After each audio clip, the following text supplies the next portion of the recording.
So this is a horse that I have not trimmed for quite some time, and her hooves have actually maintained their shape quite well, but the wall and some of the other structures have become quite overgrown since I trimmed her last. So when I'm looking at a hoof and trying to decide what I want to trim first, usually I'll trim whatever structure is bothering me the most. So in this case, it's the hoof wall. And right in the area that I'm nippering right now, that area of wall was actually quite thick. And I'm using 14-inch nippers in this video, which provide me quite a bit of leverage to be able to remove wall like this. But even with that extra leverage, it was quite hard to cut through the thickness of that hoof wall. And you can see right there how thick it was in all directions, basically. And so now I'm going to do a vertical nip to kind of remove that flaring without removing wall height, which allows me to kind of collect the hoof up a little bit. And you can see on that lateral quarter, this horse actually started to self-trim on its own, and unfortunately it broke off part of its hoof wall a little bit too high. So there's a gap in the wall, and it doesn't cause the horse any discomfort or any pain. It just doesn't look pretty. So I'm taking off some of the hard bits of the frog that are kind of lumpy. It might be uncomfortable when the horse loads the back of its hoof. And I took a little bit of the bar off with my nippers, and then I'm going to clean it up a little bit more right now with my knife. And I'm going to clean up that area that's kind of by the cat's ear, or what some people call the seat of the corn. Kind of take it back, remove it a little bit. And now I'm going to bring those heels back, because you can sort of see that the hoof wall, well, the whole hoof capsule actually, has migrated a bit forward. Even though it hasn't really flared or dished too much with the extra growth that it's had on it for a while, everything's just kind of pulled forward. The heels are pulled forward, and it's kind of a balancing act. Like I'm checking my heels right now and seeing that medial heel is still a bit long, trying to bevel it a little bit and bring it back without removing too much height, because most of the wall height in the heels right now, well, I guess I just said it, most of the height in the heels right now is in the wall. It's not in the soft tissue depth of the back of the foot. So if I removed all that heel height, I would be dropping this horse on, I guess, structures that aren't fully developed right now. So that's about as much as I could do from the bottom, and then I decided to bring this hoof forward and finish it from the top. Whoops. Come back. So I'm going to do another vertical nip from the top at a different angle than the one that I did on the bottom, to kind of create the beginning of my bevel while further collecting this hoof. Because the horse's walls were so thick, I had to do a lot of work with my nippers. Now I'm going to smooth all those surfaces to kind of finish my bevel and make a nice rounded roll on the hoof wall. And you can see that area now from the top where that hoof broke off. And just kind of try to make it smooth, and there's not much we can do about that area. Just have to wait for it to grow out and keep removing the excess as the hoof grows. So other than that, everything looks pretty good. This horse has really healthy feet. They were just overgrown. So we're going to finish this one up, put it down, and move on to the next hoof. Moving on to this horse's left front hoof. So this one did not do any self-trimming. And like I said about the previous front hoof, I usually tend to trim whichever part of the hoof is bothering the most. So in this case, at this moment, it must have been the frog. Trimming the frog first will also help you determine where your heel height needs to end up being. So sometimes I'll address the frog first specifically for that reason. But you can see on this hoof, it's very similar to the other front hoof, except it did not self-trim at all. So now I'm moving on to the wall with my nippers, and this hoof, like the other one, has a very thick wall. That's why it has not broken off yet on its own. So, and when hooves are this long, I play a little game with myself, and I try to remove the wall all in one piece, which is kind of fun. Just something I like to do. See if I can get an intact nipper run all the way around the hoof wall. So with this horse, I actually did succeed. And you can see it right there. an intact, nice piece of hoof wall. And the fun part about this hoof is that I'm going to do a second nipper run because the hoof wall was so long I couldn't really remove it all by going around just one time. So I went around a second time, and it was a lot easier to get it all off in one piece without making big gouging cuts in the wall, so that everything was smooth, so that when I go to use my rasp after nipping, it's easy to get this foot balanced because I don't have to rasp out any big chunks. So almost there.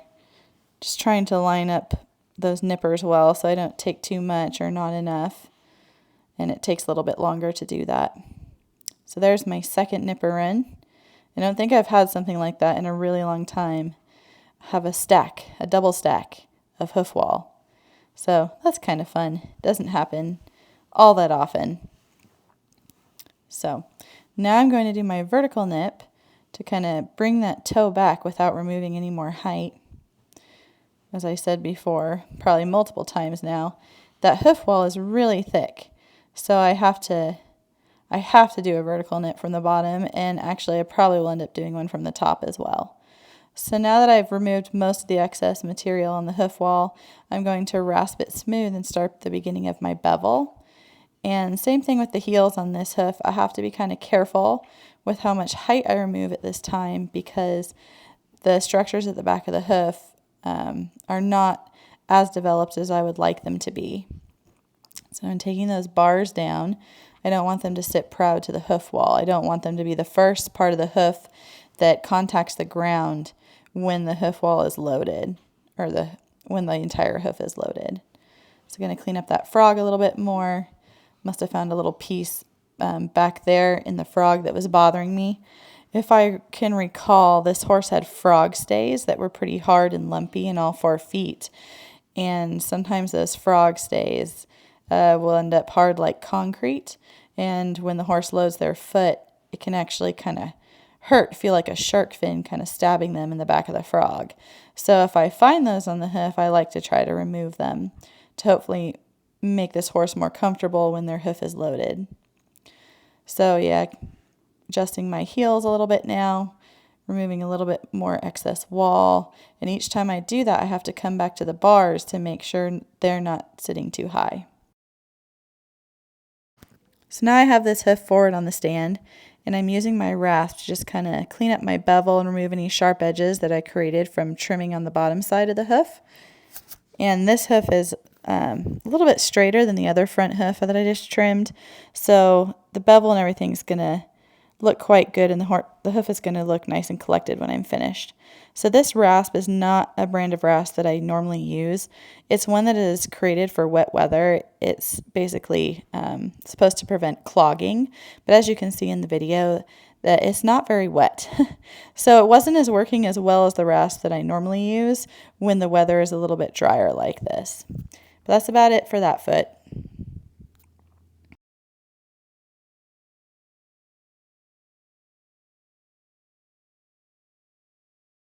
Now I'm working on this horse's hinds and trying to get him picked out as best as I can. If you see any bouncing of the camera, my poor apprentice is trying to video for me. You can see some dogs in the background, and they're pretty excited about the hoof trimmings and also pretty excited to see people on the property. So they're coming up and giving him love and bumping on him a little bit. I think one even gave him a wet willy. So if you see camera movement that's a little bit jerky, that is why. So like the other 2 feet, seeing a very familiar pattern now, that the hooves have just got long and been pulled forward a bit. And because the horse doesn't really carry most of its weight on its hind end usually 2/3 of the weight is carried on the front end. So when we find distortion, it's usually in the front feet more than the hind feet. And you can see that is true for this horse. So the hinds are long, but there's much less distortion present. So on the hinds, I'm just really going to remove excess material and not have to do nearly as much balancing as I did on the front hooves. And there's still a lot of growth. This horse is not self-trimmed very much. So lots of hoof wall to remove especially. Not tons of frog to remove. I guess this horse had a little bit of retained chalky sole that I took off, but not very much. I generally don't like to use my knife on the sole of a horse's hoof. Usually there's no reason to when they're barefoot, and I try to leave them with any little bit of extra protection that I can. So almost done with that nipper run all the way back to the heel, and now I'm doing my vertical nip like I did on the front hooves, just to try to collect this hoof and bring that toe back a bit, so that the heel stopped being pulled forward by that long toe. So now that I have most of the excess material removed, I'm going to kind of fine tune that hoof a bit more with my rasp. And when you're looking at the structures on this hoof, really, ideally, the sole and the wall should be at around the same height and share the weight load of the horse. We don't really want this horse to peripherally load. And peripherally loading is when the hoof wall is longer than all the other structures and bears the entire weight of the horse itself. And she was getting a little bit uncomfortable because I'd had her hoof up for such a long time. So I think I'm going to put it down for a minute and let her relax before I pick it up again and continue on with my trim.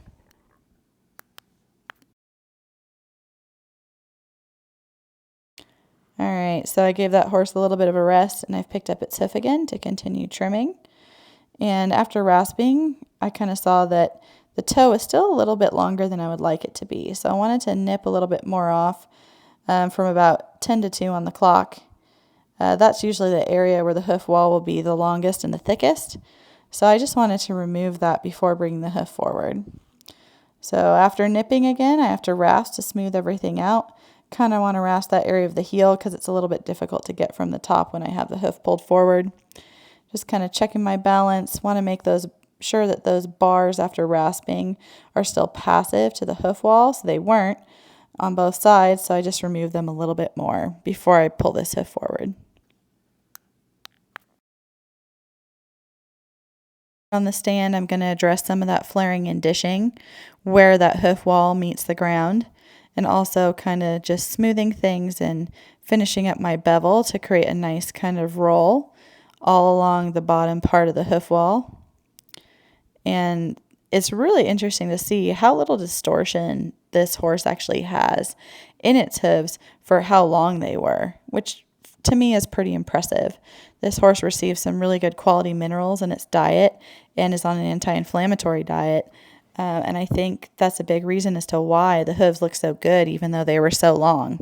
So nutrition really plays about 1/3 of the role in healthy hooves. It's super important. And this owner is really good about making sure her horses are fed well. And we can see that in the health of the hooves. I've picked up the last hoof on this horse that I'm going to work on. And it looks like the frog was kind of bothering me the most. But like I've said, when I've been working on previous hooves, I will sometimes clean up the frog to determine where my heel height needs to end up at.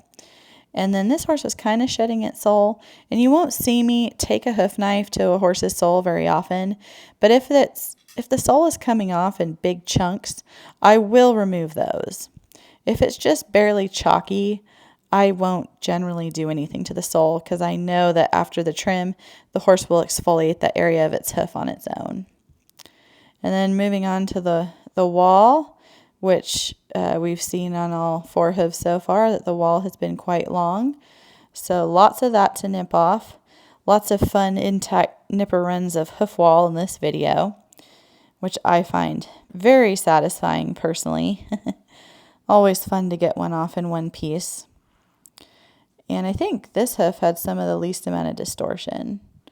Just kind of cool. I think it's fun to see these hooves that even though they are long, are in pretty good shape and they just need a lot of excess material removed.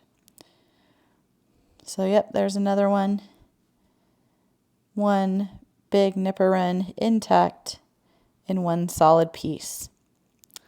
So now I'm going to do my vertical nip. It really is like 10 to 2 on the clock, that arc. That's where I generally remove that extra length in the toe.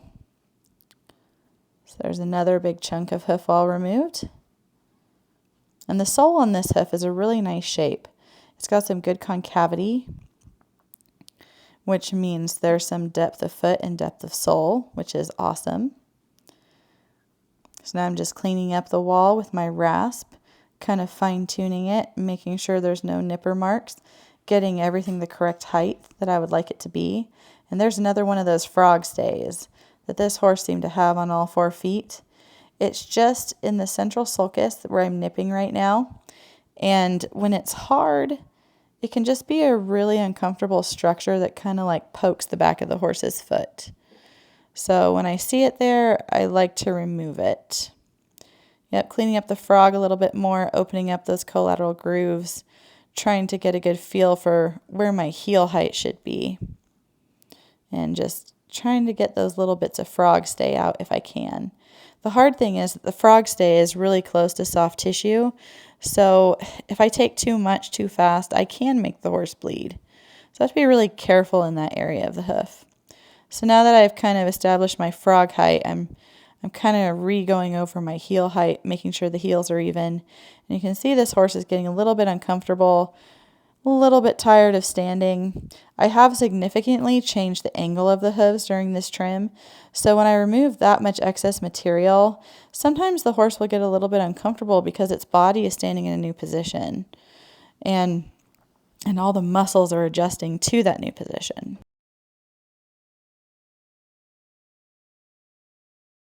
Now I have that hind foot forward on the stand, and like some of these other hooves, I'm doing another vertical nip from the top, which you won't generally see me do very often, but when hooves are overgrown, I'll nip a lot more than usual. It saves me using my rasp a lot. Rasps are expensive, and they're a lot harder on my body to use, so I'll do as much as I can with my nippers first, especially when the hooves are overgrown and long. But I really love the way that this horse trimmed up. She has really beautiful feet, and we'll try to keep her on a better schedule from here on out. Thanks for watching, everybody. I'll keep trying to post more and more videos more frequently. This is the busy time of year for me, so they're going to be a bit sparse and few and far between. But once again, thanks for watching. Leave me any questions or comments that you may have.